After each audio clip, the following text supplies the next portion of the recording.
ಬೀದರ್ ನಗರದ ಆದರ್ಶ್ ಕಾಲೋನಿಯಲ್ಲಿ ನಡೆದಂಥ ಮನೆ ದರೋಡೆ ಪ್ರಕರಣ ಸಂಬಂಧಪಟ್ಟಂತ ಏನು ಪೊಲೀಸರು ಆರೋಪಿಗಳನ್ನ ಬಂಧಿಸ್ಲಿಕ್ಕೆ ಹೋಗ್ತಾರೆ. ಆ ಸಂದರ್ಭದಲ್ಲಿ ಪೊಲೀಸರ ಮೇಲೆ ದಾಳಿ ಮಾಡಕ್ಕೆ ಮುಂದಾದಂಥ ಸಮಾಜ ಘಾತಕರ ಮೇಲೆ ಗುಂಡಿನ ಚಕಮಕಿ ನಡೆದ ಗುಂಡಿನ ದಾಳಿ ಕೂಡ ಪೊಲೀಸರು ಮಾಡ್ಯಾರ ಅಂತ ಹೇಳ್ಬೋದು. ನಿಜಕ್ಕೂ ಈ ಒಂದು ಪ್ರಕರಣ ಸಾಕಷ್ಟು ಒಂದು ಜಿಲ್ಲೆಯಲ್ಲಿ ಅಲ್ಲೋಲ್ ಕಲ್ಲೋಲ್ ಸೃಷ್ಟಿ ಮಾಡಿತ್ತು. ಈ ಕುರಿತು ಮಾತನಾಡಲು ಖುದ್ದು ಎಸ್ ಪಿ ಅವರಿದ್ದಾರೆ. ಯಾಕಂದ್ರೆ ಗುಂಡಿನ ದಾಳಿಗೆ ಈಗಾಗಲೇ ಆರೋಪಿ ಈಡಾಗಿದ್ದಾನೆ. ಆತ ಮತ್ತು ಪೊಲೀಸ್ ಪೇದೆ ಕೂಡ ಗಾಯಗೊಂಡಿದ್ದಾರೆ. ಅವ್ರಿಗೆ ಭೇಟಿ ಮಾಡ್ಲಿಕ್ಕೆ, ಆರೋಗ್ಯ ವಿಚಾರಣೆ ಮಾಡ್ಲಿಕ್ಕೆ ಖುದ್ದು ಜಿಲ್ಲಾ ಪೊಲೀಸ್ ವರಿಷ್ಠಾಧಿಕಾರಿ ಪ್ರದೀಪ್ ಗುಟ್ಟಿ ಅವರು ಸೇರಿದಂತೆ ಪೊಲೀಸ್ ಇಲಾಖೆ ಸಿಬ್ಬಂದಿಗಳು ಬ್ರಿಮ್ಸ್ ಆಸ್ಪತ್ರೆಗೆ ಆಗಮಿಸ್ತಾರೆ. ನೀವು ದೃಶ್ಯದಲ್ಲಿ ನೋಡಬಹುದು. ಇಲ್ಲಿ ಎಸ್ ಪಿ ಅವರು ಇದ್ದಾರೆ ಸರ್. ಟೋಟಲಿ ಏನಾಗಿದೆ ಸರ್ ಘಟನೆ, ಯಾವಾಗ ಆಗ್ತು? 26ನೇ ತಾರೀಕು 26 ಏಪ್ರಿಲ್ ಬೆಳಗ್ಗೆ 3:15 ಸುಮಾರು ನಮ್ಮ Gandhiganj limits old others colony ಒಂದು ಮನೆಗೆ ಬೆಳಗ್ಗೆ 3:15 ಒಂದು 4 ಕ್ರಿಮಿನಲ್ಸು ಮನೆ ಒಳಗಡೆ ನುಗ್ಗಿ ಆ ಮಹಿಳೆಯರಿಗೆ ಒಂದು ರೂಮಲ್ಲಿ ಕೂಡಿ ಹಾಕಿ ಏರ್ ಪಿಸ್ಟಲ್ ತೋರಿಸಿ ಒಂದು ರಾಬರಿ ಮಾಡಿರ್ತಾರೆ. ಸುಮಾರು 280 ಗ್ರಾಮ್ ಗೋಲ್ಡ್ ಹೋಗಿದೆ ಅಂತ ನಮಗೆ ಕಂಪ್ಲೇಂಟ್ ಬರುತ್ತದೆ. ನಾವು ತಕ್ಷಣ ಸೀನ್ ಆಫ್ ಕ್ರೈಮಿಗೆ ವಿಸಿಟ್ ಮಾಡಿ ಎವಿಡೆನ್ಸನ್ನು ಕಲೆಕ್ಟ್ ಮಾಡಿದ್ದಾಗ ಅದರಲ್ಲಿ ಒಂದು ಮಹತ್ವದ ಎವಿಡೆನ್ಸ್ ನಮಗೆ ಸಿಕ್ಕಿದೆ. ಒಬ್ಬನ ಐಡೆಂಟಿಟಿ ನಮಗೆ ಗೊತ್ತಾಗಿದೆ. ಹೀ ಈಸ್ ಫ್ರಮ್ ಪುಣೆ, ಹಡಪ್ಸರಿಂದ ಅಕ್ಷಯ್ ಅಂತ ಒಬ್ಬನಿದ್ದಾನೆ, ಅವನು ಇನ್ವಾಲ್ವ್ ಆಗಿದ್ದಾನೆ ಅಂತ ಮಾಹಿತಿ ಗೊತ್ತಿರುತ್ತದೆ. ತಕ್ಷಣ ನಮ್ಮ ಟೀಮ್ ಪುಣೆಗೆ ರೀಚ್ ಆಗಿ ಲೋಕಲ್ ಪೊಲೀಸರ ಹೆಲ್ಪ್ ಪಡೆದು ನಾವು ಆ ಆರೋಪಿಯನ್ನು ಅಲ್ಲೇ ದಸ್ತಗಿರಿ ಮಾಡ್ತೇವೆ. 30ನೇ ತಾರೀಕು ನಿನ್ನೆ ಕೋರ್ಟ್ಗೆ ಹಾಜರುಪಡಿಸಿದ್ದೇವೆ. ಆ ವ್ಯಕ್ತಿ ಕಡೆಯಿಂದ ಮಾಹಿತಿ ಪಡೆದಿದ್ದಾಗ, ಸ್ಟೇಟ್ಮೆಂಟ್ ಪಡೆದಿದ್ದಾಗ ತನ್ನೊಟ್ಟಿಗೆ ಇನ್ನೂ 4 ಜನರು ಯಾರ್ಯಾರು ಕ್ರೈಮ್ ಮಾಡಿದ್ದಾರೆ ಅವರ ಮಾಹಿತಿ ನಮಗೆ ತಿಳಿಸ್ತಾರೆ. ಆ ಮಾಹಿತಿ ಮೇರೆಗೆ ಇವತ್ತು ಬೆಳಗ್ಗೆ ಲೊಕೇಶನ್ ಹಾಕ್ಕೊಂಡು ನಾವು ಹೋದಾಗ ಸುಮಾರು ಹೊನ್ನಿಕೆರೆ ಕ್ರಾಸ್ ಕಡೆ 2 ಆರೋಪಿಗಳು ಅಲ್ಲೇ ಇದ್ದಾರೆ ಅಂತ ನಮಗೆ ಮಾಹಿತಿ ಬರುತ್ತದೆ. ನಮ್ಮ ಇನ್ಸ್ಪೆಕ್ಟರ್ಗಳು 2 ಕ್ರೈಮ್ ಸ್ಟಾಫ್ ಸಮೇತ ಇವತ್ತು ಹೋಗಿ ಆ ವ್ಯಕ್ತಿಯನ್ನು ವಶಕ್ಕೆ ಪಡೆಯಬೇಕಂತ ಪ್ರಯತ್ನ ಮಾಡಿದ್ದಾಗ ಆ ವ್ಯಕ್ತಿ ಚಾಕುನಿಂದ ನಮ್ಮ ಕ್ರೈಮ್ ಸ್ಟಾಫ್ ಮೇಲೆ ಒಬ್ಬರ ಮೇಲೆ ಹಲ್ಲೆ ಮಾಡಿರ್ತಾನೆ. ಚೆಸ್ಟ್ ಮೇಲೆ ಒಂದು ಡೀಪ್ ಗಾಯವಾಗಿರುತ್ತದೆ. ಸೊ ತಕ್ಷಣ ಎಚ್ಚೆತ್ತುಕೊಂಡಿದ್ದ ನಮ್ಮ ಇನ್ಸ್ಪೆಕ್ಟರು ಒಂದು ವಾರ್ನಿಂಗ್ ಕೊಟ್ಟು ಗಾಳಿಯಲ್ಲಿ ಒಂದು ಸತಿ ಫೈರಿಂಗ್ ಮಾಡಿದ್ರು ಸಹ ಆ ವ್ಯಕ್ತಿ ಸರೆಂಡರ್ ಆಗದೆ ಮತ್ತೆ ದಾಳಿ ಮಾಡೋಕ್ಕೆ ಪ್ರಯತ್ನ ಮಾಡಿದ್ದಾಗ ಕಾಲಿನ ಮೇಲೆ ಫೈರ್ ಮಾಡಿ ನಮ್ಮ ಇನ್ಸ್ಪೆಕ್ಟರು ಆ ವ್ಯಕ್ತಿಯನ್ನು ವಶಕ್ಕೆ ಪಡೆದಿದ್ದಾರೆ. ವಶಕ್ಕೆ ಪಡೆದ ತಕ್ಷಣ ಆ ವ್ಯಕ್ತಿಯನ್ನು ಹಾಗೂ ನಮ್ಮ ಸಿಬ್ಬಂದಿಯನ್ನು ಬ್ರಿಮ್ಸ್ ಹಾಸ್ಪಿಟಲ್ಗೆ ಕರ್ಕೊಂಡು ಬಂದು ಅಡ್ಮಿಟ್ ಮಾಡಿಸಿದ್ದಾರೆ. ಈ ರಾಬರಿ ಕಮಿಟ್ ಮಾಡಿದ ಗ್ಯಾಂಗ್ ಸಿಕ್ಕಲಗೆರೆ ಗ್ಯಾಂಗ್ ಅಂತ ಬೀಡ್ ಡಿಸ್ಟ್ರಿಕ್ಟ್ ಆಫ್ ಮಹಾರಾಷ್ಟ್ರದಿಂದ ಬಂದಿದ್ದಾರೆ. ಪರ್ಲಿ ಸಿಟಿದಿಂದ ಬಂದಿದ್ದಾರೆ. ಅವ್ರಿಗೆ ಈಗಾಗಲೇ ಒಂದು ಕ್ರಿಮಿನಲ್ ಹಿಸ್ಟರಿ ಇದೆ. ಸುಮಾರು 18 ಕೇಸ್ಗಳಲ್ಲಿ ಅವರ ಅಪರಾಧಿಗಳಾಗಿದ್ದಾರೆ. ಜೈಲಿಗೆ ಹೋಗಿ ಬಂದಿದ್ದಾರೆ. ಇತ್ತೀಚೆಗೆ ಮಹಾರಾಷ್ಟ್ರ ಜೈಲಿಂದ ಅವರು ಬಿಡುಗಡೆ ಆಗಿ ಉದಗಿರಲ್ಲಿ ಒಂದು ವೆಹಿಕಲನ್ನು ಕಳು ಮಾಡಿಕೊಂಡು ಅದೇ ಮಾರುತಿ ಈಕೋ ವ್ಯಾನಲ್ಲಿ ಇಲ್ಲಿಗೆ ನಮ್ಮ ಬೀದರ್ಗೆ ಬಂದು ಈ ರಾಬರಿ ಕಮಿಟ್ ಮಾಡಿರ್ತಾರೆ. ಅಂದ್ರೆ ಅವ್ರ ಜೊತೆ ಇಲ್ಲಿ ಕೂಡ ಸ್ಥಳೀಯರಂದ್ರೆ ಆ ಒಂದು ಏನು ಅಂತಾರಾಜ್ಯ ದರೋಡೆಕೋರ ಇದ್ದಾರೆ, ಅವ್ರಿಗೆ ಇಲ್ಲಿನವ್ರು ಕೂಡ ಕೆಲವರು ಸಾಥ್ ಕೊಡ್ತಾ ಇದ್ದಾರೆ ಸರ್. ಆ್ಯಕ್ಚುಲಿ ಅದೇ ಗ್ಯಾಂಗಲ್ಲಿ ಮೆಂಬರ್ ಆದ ಒಬ್ಬ ಜಗಜಿತ್ ಅಂತ ಇವತ್ತು ಬೆಳಗ್ಗೆ ಅಬ್ಸ್ಕೊಂಡಾಗಿದ್ದಾನೆ. ವಿತಿನ್ 2 ಅವರ್ಸ್ ನಮ್ಮವರು ಆ ವ್ಯಕ್ತಿಯನ್ನು ಕೂಡ ದಸ್ತಗಿರಿ ಮಾಡಿದ್ದಾರೆ. ಈ ವ್ಯಕ್ತಿ ಈ ಬೀದರ್ ಸಿಟಿಗೆ ಅಳಿಯ ಆಗ್ತಾನೆ. ಇಲ್ಲಿ ಗಾಂಧಿಗಂಜಲ್ಲೇ ವಾಸವಿದ್ದಾನೆ. ಬಟ್ ಒಂದು 5-6 ವರ್ಷದ ಹಿಂದೆಯೇ ಕ್ರೈಮ್ ಮಾಡಿಕೊಂಡು ಇಲ್ಲಿಂದ ಹೋಗಿ ಪರ್ಲಿಯಲ್ಲಿ ಸೆಟ್ಲ್ ಆಗಿಬಿಡ್ತಾನೆ ಈ ವ್ಯಕ್ತಿ. ಸೊ ಅಲ್ಲಿ ಈ ವ್ಯಕ್ತಿಗಳು ಬೇರೆ ಅಸೋಸಿಯೇಟ್ಗಳೊಟ್ಟಿಗೆ ಪರಿಚಯ ಆಗಿ ಅಲ್ಲೊಂದು ಗ್ಯಾಂಗ್ ಫಾರ್ಮ್ ಮಾಡಿಕೊಂಡು ರಾಬರಿ ಆ್ಯಂಡ್ ಡಕಾಟಿ ಮಾಡಿರ್ತಾರೆ. ಈ ಗ್ಯಾಂಗ್ಗೆ ಸಿಕ್ಕಲಗೆರೆ ಗ್ಯಾಂಗ್ ಅಂತ ಒಂದು ನೊಟೋರಿಯಸ್ ಹಿಸ್ಟರಿ. ಅಂದರೆ ವಿವಿಧ ಕೇಸ್ಗಳಲ್ಲಿ ಮಹಾರಾಷ್ಟ್ರದಲ್ಲಿ ವಿವಿಧ ಪ್ರಕರಣದಲ್ಲಿ ಭಾಗಿಯಾಗಿದ್ದಾರೆ. ಹೌದು. ಉದಗಿರಲ್ಲಿ, ಪರ್ಬಾಣಿಯಲ್ಲಿ, ಹಡಪ್ಸರಲ್ಲಿ, ಯರವಾಡದಲ್ಲಿ ಹಾಗೂ ಉಸ್ಮಾನಾಬಾದಲ್ಲಿ ಇವರೆಲ್ಲರ ಮೇಲೆ ಸುಮಾರು 18 ಕೇಸಸ್ ಇವೆ. ಇವರಿಬ್ಬರು ಅಣ್ಣ ತಮ್ಮಂದಿರಾಗ್ತಾರೆ ಸರ್. ಈಗಾಗಲೇ ಅಂದರೆ ನಿಮ್ಮ ಸಿಬ್ಬಂದಿ ಕೂಡ ಗಾಯ ಆಗಿದೆ.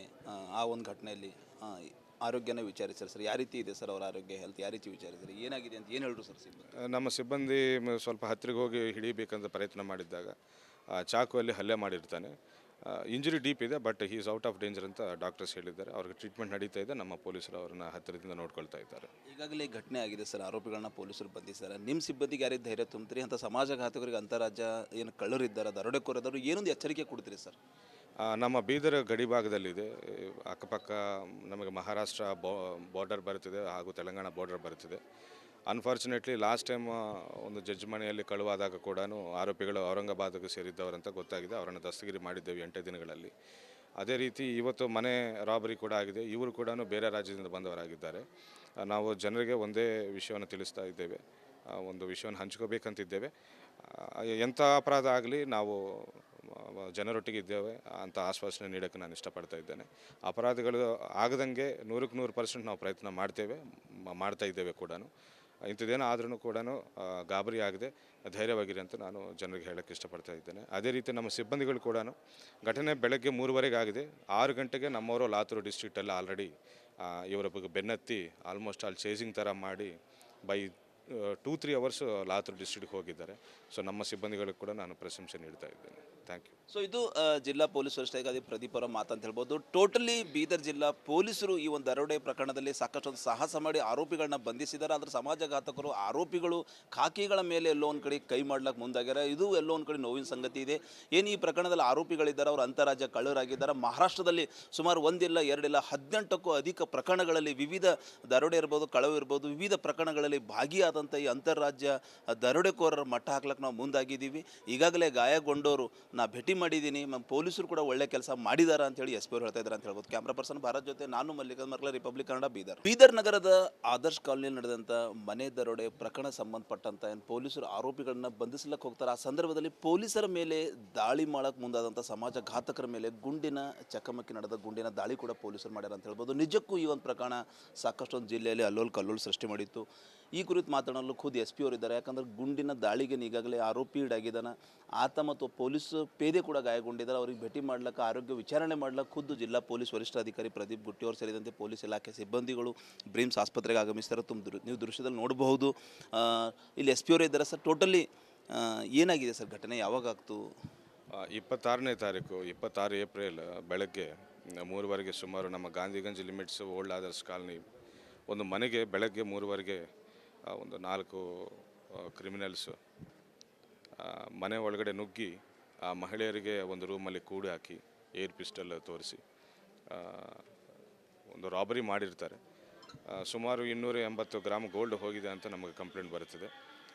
ನಾವು ತಕ್ಷಣ ಸೀನ್ ಆಫ್ ಕ್ರೈಮಿಗೆ ವಿಸಿಟ್ ಮಾಡಿ ಎವಿಡೆನ್ಸನ್ನು ಕಲೆಕ್ಟ್ ಮಾಡಿದ್ದಾಗ ಅದರಲ್ಲಿ ಒಂದು ಮಹತ್ವದ ಎವಿಡೆನ್ಸ್ ನಮಗೆ ಸಿಕ್ಕಿದೆ. ಒಬ್ಬನ ಐಡೆಂಟಿಟಿ ನಮಗೆ ಗೊತ್ತಾಗಿದೆ. ಹೀ ಈಸ್ ಫ್ರಮ್ ಪುಣೆ, ಹಡಪ್ಸರಿಂದ ಅಕ್ಷಯ್ ಅಂತ ಒಬ್ಬನಿದ್ದಾನೆ, ಅವನು ಇನ್ವಾಲ್ವ್ ಆಗಿದ್ದಾನೆ ಅಂತ ಮಾಹಿತಿ ಗೊತ್ತಿರುತ್ತದೆ. ತಕ್ಷಣ ನಮ್ಮ ಟೀಮ್ ಪುಣೆಗೆ ರೀಚ್ ಆಗಿ ಲೋಕಲ್ ಪೊಲೀಸರ ಹೆಲ್ಪ್ ಪಡೆದು ನಾವು ಆ ಆರೋಪಿಯನ್ನು ಅಲ್ಲೇ ದಸ್ತಗಿರಿ ಮಾಡ್ತೇವೆ.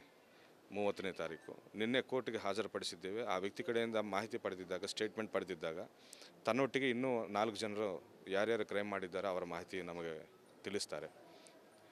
ಆ ಮಾಹಿತಿ ಮೇರೆಗೆ ಇವತ್ತು ಬೆಳಗ್ಗೆ ಲೊಕೇಶನ್ ಹಾಕ್ಕೊಂಡು ನಾವು ಹೋದಾಗ ಸುಮಾರು ಹೊನ್ನಿಕೆರೆ ಕ್ರಾಸ್ ಕಡೆ 2 ಆರೋಪಿಗಳು ಅಲ್ಲೇ ಇದ್ದಾರೆ ಅಂತ ನಮಗೆ ಮಾಹಿತಿ ಬರುತ್ತಿದೆ. ನಮ್ಮ ಇನ್ಸ್ಪೆಕ್ಟರ್ಗಳು 2 ಕ್ರೈಮ್ ಸ್ಟಾಫ್ ಸಮೇತ ಇವತ್ತು ಹೋಗಿ ಆ ವ್ಯಕ್ತಿಯನ್ನು ವಶಕ್ಕೆ ಪಡೆಯಬೇಕಂತ ಪ್ರಯತ್ನ ಮಾಡಿದ್ದಾಗ ಆ ವ್ಯಕ್ತಿ ಚಾಕುನಿಂದ ನಮ್ಮ ಕ್ರೈಮ್ ಸ್ಟಾಫ್ ಮೇಲೆ ಒಬ್ಬರ ಮೇಲೆ ಹಲ್ಲೆ ಮಾಡಿರ್ತಾನೆ. ಚೆಸ್ಟ್ ಮೇಲೆ ಒಂದು ಡೀಪ್ ಗಾಯವಾಗಿರುತ್ತದೆ. ಸೊ ತಕ್ಷಣ ಎಚ್ಚೆತ್ತುಕೊಂಡಿದ್ದು ನಮ್ಮ ಇನ್ಸ್ಪೆಕ್ಟರು ಒಂದು ವಾರ್ನಿಂಗ್ ಕೊಟ್ಟು ಗಾಲಲ್ಲಿ ಒಂದು ಸತಿ ಫೈರಿಂಗ್ ಮಾಡಿದ್ರೂ ಸಹ ಆ ವ್ಯಕ್ತಿ ಸರೆಂಡರ್ ಆಗದೆ ಮತ್ತೆ ದಾಳಿ ಮಾಡೋಕ್ಕೆ ಪ್ರಯತ್ನ ಮಾಡಿದ್ದಾಗ ಕಾಲಿನ ಮೇಲೆ ಫೈರ್ ಮಾಡಿ ನಮ್ಮ ಇನ್ಸ್ಪೆಕ್ಟರು ಆ ವ್ಯಕ್ತಿಯನ್ನು ವಶಕ್ಕೆ ಪಡೆದಿದ್ದಾರೆ. ವಶಕ್ಕೆ ಪಡೆದ ತಕ್ಷಣ ಆ ವ್ಯಕ್ತಿಯನ್ನು ಹಾಗೂ ನಮ್ಮ ಸಿಬ್ಬಂದಿಯನ್ನು ಬ್ರಿಮ್ಸ್ ಹಾಸ್ಪಿಟಲ್ಗೆ ಕರ್ಕೊಂಡು ಬಂದು ಅಡ್ಮಿಟ್ ಮಾಡಿಸಿದ್ದಾರೆ.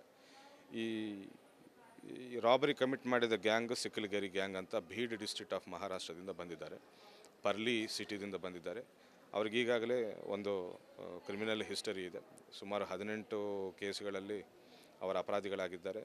ಜೈಲಿಗೆ ಹೋಗಿ ಬಂದಿದ್ದಾರೆ. ಇತ್ತೀಚೆಗೆ ಮಹಾರಾಷ್ಟ್ರ ಜೈಲಿಂದ ಅವರು ಬಿಡುಗಡೆ ಆಗಿ ಉದಗಿರಲ್ಲಿ ಒಂದು ವೆಹಿಕಲನ್ನು ಕಳು ಮಾಡಿಕೊಂಡು ಅದೇ ಮಾರುತಿ ಈಕೋ ವ್ಯಾನಲ್ಲಿ ಇಲ್ಲಿಗೆ ನಮ್ಮ ಬೀದರ್ಗೆ ಬಂದು ಈ ರಾಬರಿ ಕಮಿಟ್ ಮಾಡಿರ್ತಾರೆ. ಅಂದ್ರೆ ಅವ್ರ ಜೊತೆ ಇಲ್ಲಿ ಕೂಡ ಸ್ಥಳೀಯರಂದ್ರೆ ಆ ಒಂದು ಏನು ಅಂತಾರಾಜ್ಯ ದರೋಡೆಕೋರ ಇದ್ದಾರೆ, ಅವ್ರಿಗೆ ಇಲ್ಲಿನವ್ರು ಕೂಡ ಕೆಲವರು ಸಾಥ್ ಕೊಡ್ತಾ ಇದ್ದಾರೆ ಸರ್. ಆ್ಯಕ್ಚುಲಿ ಅದೇ ಗ್ಯಾಂಗಲ್ಲಿ ಮೆಂಬರ್ ಆದ ಒಬ್ಬ ಜಗಜಿತ್ ಅಂತ ಇವತ್ತು ಬೆಳಗ್ಗೆ ಅಬ್ಸ್ಕೊಂಡಾಗಿದ್ದಾನೆ. ವಿತಿನ್ 2 ಅವರ್ಸ್ ನಮ್ಮವರು ಆ ವ್ಯಕ್ತಿಯನ್ನು ಕೂಡ ದಸ್ತಗಿರಿ ಮಾಡಿದ್ದಾರೆ. ಈ ವ್ಯಕ್ತಿ ಈ ಬೀದರ್ ಸಿಟಿಗೆ ಅಳಿಯ ಆಗ್ತಾನೆ. ಇಲ್ಲಿ ಗಾಂಧಿಗಂಜಲ್ಲೇ ವಾಸವಿದ್ದಾನೆ. ಬಟ್ ಒಂದು 5-6 ವರ್ಷದ ಹಿಂದೆಯೇ ಕ್ರೈಮ್ ಮಾಡಿಕೊಂಡು ಇಲ್ಲಿಂದ ಹೋಗಿ ಪರ್ಲಿಯಲ್ಲಿ ಸೆಟ್ಲ್ ಆಗಿಬಿಡ್ತಾನೆ ಈ ವ್ಯಕ್ತಿ. ಸೊ ಅಲ್ಲಿ ಈ ವ್ಯಕ್ತಿಗಳು ಬೇರೆ ಅಸೋಸಿಯೇಟ್ಗಳೊಟ್ಟಿಗೆ ಪರಿಚಯ ಆಗಿ ಅಲ್ಲೊಂದು ಗ್ಯಾಂಗ್ ಫಾರ್ಮ್ ಮಾಡಿಕೊಂಡು ರಾಬರಿ ಆ್ಯಂಡ್ ಡಕೈಟಿ ಮಾಡಿರ್ತಾರೆ. ಈ ಗ್ಯಾಂಗ್ಗೆ ಸಿಕ್ಕಲಗೆರೆ ಗ್ಯಾಂಗ್ ಅಂತ ಒಂದು ನೊಟೋರಿಯಸ್ ಹಿಸ್ಟರಿ. ಅಂದರೆ ವಿವಿಧ ಕೇಸ್ಗಳಲ್ಲಿ ಮಹಾರಾಷ್ಟ್ರದಲ್ಲಿ ವಿವಿಧ ಪ್ರಕರಣದಲ್ಲಿ ಭಾಗಿಯಾಗಿದ್ದಾರೆ. ಹೌದು. ಉದಗಿರಲ್ಲಿ, ಪರ್ಬಾಣಿಯಲ್ಲಿ, ಹಡಪ್ಸರಲ್ಲಿ, ಯರವಾಡದಲ್ಲಿ ಹಾಗೂ ಉಸ್ಮಾನಾಬಾದಲ್ಲಿ ಇವರೆಲ್ಲರ ಮೇಲೆ ಸುಮಾರು 18 ಕೇಸಸ್ ಇವೆ. ಬೋತ್ ಇವರಿಬ್ಬರು ಅಣ್ಣ ತಮ್ಮಂದಿರಾಗ್ತಾರೆ. ಸರ್ ಈಗಾಗಲೇ ಅಂದರೆ ನಿಮ್ಮ ಸಿಬ್ಬಂದಿ ಕೂಡ ಗಾಯ ಆಗಿದೆ ಆ ಒಂದು ಘಟನೆಯಲ್ಲಿ ಆರೋಗ್ಯನ ವಿಚಾರಿಸ್ತಾರೆ ಸರ್. ಯಾವ ರೀತಿ ಇದೆ ಸರ್ ಅವರ ಆರೋಗ್ಯ ಹೆಲ್ತ್ ಯಾವ ರೀತಿ ವಿಚಾರಿಸ್ತಾರೆ, ಏನಾಗಿದೆ ಅಂತ ಏನು ಹೇಳಿದ್ರು ಸರ್ ಸಿಬ್ಬಂದಿ? ನಮ್ಮ ಸಿಬ್ಬಂದಿ ಸ್ವಲ್ಪ ಹತ್ತಿರಗೆ ಹೋಗಿ ಹಿಡಿಬೇಕಂತ ಪ್ರಯತ್ನ ಮಾಡಿದ್ದಾಗ ಚಾಕುವಲ್ಲಿ ಹಲ್ಲೆ ಮಾಡಿರ್ತಾನೆ. ಇಂಜುರಿ ಡೀಪ್ ಇದೆ, but he is out of danger ಅಂತ ಡಾಕ್ಟರ್ಸ್ ಹೇಳಿದ್ದಾರೆ. ಅವ್ರಿಗೆ ಟ್ರೀಟ್ಮೆಂಟ್ ನಡೀತಾ ಇದೆ. ನಮ್ಮ ಪೊಲೀಸರು ಅವ್ರನ್ನ ಹತ್ತಿರದಿಂದ ನೋಡ್ಕೊಳ್ತಾ ಇದ್ದಾರೆ. ಈಗಾಗಲೇ ಘಟನೆ ಆಗಿದೆ ಸರ್, ಆರೋಪಿಗಳನ್ನ ಪೊಲೀಸರು ಬಂಧಿಸ್ತಾರೆ. ನಿಮ್ಮ ಸಿಬ್ಬಂದಿಗೆ ಯಾರಿಗೆ ಧೈರ್ಯ ತುಂಬ್ತೀರಿ ಅಂತ ಸಮಾಜಘಾತಕರಿಗೆ ಅಂತಾರಾಜ್ಯ ಏನು ಕಳ್ಳರಿದ್ದಾರೆ ದರೋಡೆಕೋರದವರು ಏನೊಂದು ಎಚ್ಚರಿಕೆ ಕೊಡ್ತೀರಿ ಸರ್? ನಮ್ಮ ಬೀದರ್ ಗಡಿ ಭಾಗದಲ್ಲಿದೆ. ಅಕ್ಕಪಕ್ಕ ನಮಗೆ ಮಹಾರಾಷ್ಟ್ರ ಬಾರ್ಡರ್ ಬರುತ್ತಿದೆ ಹಾಗೂ ತೆಲಂಗಾಣ ಬಾರ್ಡರ್ ಬರುತ್ತಿದೆ. ಅನ್ಫಾರ್ಚುನೇಟ್ಲಿ ಲಾಸ್ಟ್ ಟೈಮ್ ಒಂದು ಜಡ್ಜ್ ಮನೆಯಲ್ಲಿ ಕಳುವಾದಾಗ ಕೂಡ ಆರೋಪಿಗಳು ಔರಂಗಾಬಾದ್ಗೆ ಸೇರಿದ್ದವರಂತ ಗೊತ್ತಾಗಿದೆ. ಅವರನ್ನು ದಸ್ತಗಿರಿ ಮಾಡಿದ್ದೇವೆ 8 ದಿನಗಳಲ್ಲಿ. ಅದೇ ರೀತಿ ಇವತ್ತು ಮನೆ ರಾಬರಿ ಕೂಡ ಆಗಿದೆ. ಇವರು ಕೂಡ ಬೇರೆ ರಾಜ್ಯದಿಂದ ಬಂದವರಾಗಿದ್ದಾರೆ. ನಾವು ಜನರಿಗೆ ಒಂದೇ ವಿಷಯವನ್ನು ತಿಳಿಸ್ತಾ ಇದ್ದೇವೆ, ಒಂದು ವಿಷಯವನ್ನು ಹಂಚ್ಕೋಬೇಕಂತಿದ್ದೇವೆ. ಎಂಥ ಅಪರಾಧ ಆಗಲಿ ನಾವು ಜನರೊಟ್ಟಿಗೆ ಇದ್ದೇವೆ ಅಂತ ಆಶ್ವಾಸನೆ ನೀಡೋಕ್ಕೆ ನಾನು ಇಷ್ಟಪಡ್ತಾ ಇದ್ದೇನೆ. ಅಪರಾಧಗಳು ಆಗದಂಗೆ 100% ನಾವು ಪ್ರಯತ್ನ ಮಾಡ್ತಾ ಇದ್ದೇವೆ ಕೂಡ. ಇಂಥದ್ದೇನೋ ಆದ್ರೂ ಕೂಡ ಗಾಬರಿ ಆಗದೆ ಧೈರ್ಯವಾಗಿರಿ ಅಂತ ನಾನು ಜನರಿಗೆ ಹೇಳೋಕ್ಕೆ ಇಷ್ಟಪಡ್ತಾ ಇದ್ದೇನೆ. ಅದೇ ರೀತಿ ನಮ್ಮ ಸಿಬ್ಬಂದಿಗಳು ಕೂಡ ಘಟನೆ ಬೆಳಗ್ಗೆ 3:15 ಆಗಿದೆ. 6 ಗಂಟೆಗೆ ನಮ್ಮವರು ಲಾತೂರು ಡಿಸ್ಟ್ರಿಕ್ಟೆಲ್ಲ ಆಲ್ರೆಡಿ ಇವರ ಬಗ್ಗೆ ಬೆನ್ನತ್ತಿ ಆಲ್ಮೋಸ್ಟ್ ಆಲ್ ಚೇಸಿಂಗ್ ಥರ ಮಾಡಿ ಬೈ 2-3 ಅವರ್ಸ್ ಲಾತೂರು ಡಿಸ್ಟ್ರಿಕ್ಟ್ಗೆ ಹೋಗಿದ್ದಾರೆ. ಸೊ ನಮ್ಮ ಸಿಬ್ಬಂದಿಗಳಿಗೆ ಕೂಡ ನಾನು ಪ್ರಶಂಸೆ ನೀಡ್ತಾ ಇದ್ದೇನೆ. Thank you. ಸೊ ಇದು ಜಿಲ್ಲಾ ಪೊಲೀಸ್ ವರಿಷ್ಠಾಧಿಕಾರಿ ಪ್ರದೀಪ್ ಅವರ ಮಾತಂತ ಹೇಳ್ಬೋದು. ಟೋಟಲಿ ಬೀದರ್ ಜಿಲ್ಲಾ ಪೊಲೀಸರು ಈ ಒಂದು ದರೋಡೆ ಪ್ರಕರಣದಲ್ಲಿ ಸಾಕಷ್ಟು ಒಂದು ಸಾಹಸ ಮಾಡಿ ಆರೋಪಿಗಳನ್ನ ಬಂಧಿಸಿದ್ದಾರೆ. ಆದರೆ ಸಮಾಜಘಾತಕರು ಆರೋಪಿಗಳು ಖಾಕಿಗಳ ಮೇಲೆ ಎಲ್ಲೋ ಒಂದು ಕಡೆ ಕೈ ಮಾಡ್ಲಿಕ್ಕೆ ಮುಂದಾಗ್ಯಾರ. ಇದು ಎಲ್ಲೋ ಒಂದು ಕಡೆ ನೋವಿನ ಸಂಗತಿ ಇದೆ. ಏನು ಈ ಪ್ರಕರಣದಲ್ಲಿ ಆರೋಪಿಗಳಿದ್ದಾರೆ, ಅವರು ಅಂತಾರಾಜ್ಯ ಕಳ್ಳರಾಗಿದ್ದಾರೆ. ಮಹಾರಾಷ್ಟ್ರದಲ್ಲಿ ಸುಮಾರು 1 ಇಲ್ಲ 2 ಇಲ್ಲ 18ಕ್ಕೂ ಅಧಿಕ ಪ್ರಕರಣಗಳಲ್ಲಿ ವಿವಿಧ ದರೋಡೆ ಇರ್ಬೋದು, ಕಳವು ಇರ್ಬೋದು, ವಿವಿಧ ಪ್ರಕರಣಗಳಲ್ಲಿ ಭಾಗಿಯಾದಂಥ ಈ ಅಂತಾರಾಜ್ಯ ದರೋಡೆಕೋರರ ಮಟ್ಟ ಹಾಕ್ಲಿಕ್ಕೆ ನಾವು ಮುಂದಾಗಿದ್ದೀವಿ. ಈಗಾಗಲೇ ಗಾಯಗೊಂಡವರು ನಾ ಭೇಟಿ ಮಾಡಿದ್ದೀನಿ. ಪೊಲೀಸರು ಕೂಡ ಒಳ್ಳೆ ಕೆಲಸ ಮಾಡಿದ್ದಾರೆ ಅಂತೇಳಿ SP ಅವರು ಹೇಳ್ತಾ ಇದ್ದಾರೆ ಅಂತ ಹೇಳ್ಬೋದು. ಕ್ಯಾಮ್ರಾ ಪರ್ಸನ್ ಭಾರತ್ ಜೊತೆ ನಾನು ಮಲ್ಲಿಕಾರ್ಜುನ್ ಮರ್ಕಲ, ರಿಪಬ್ಲಿಕ್ ಕನ್ನಡ, ಬೀದರ್.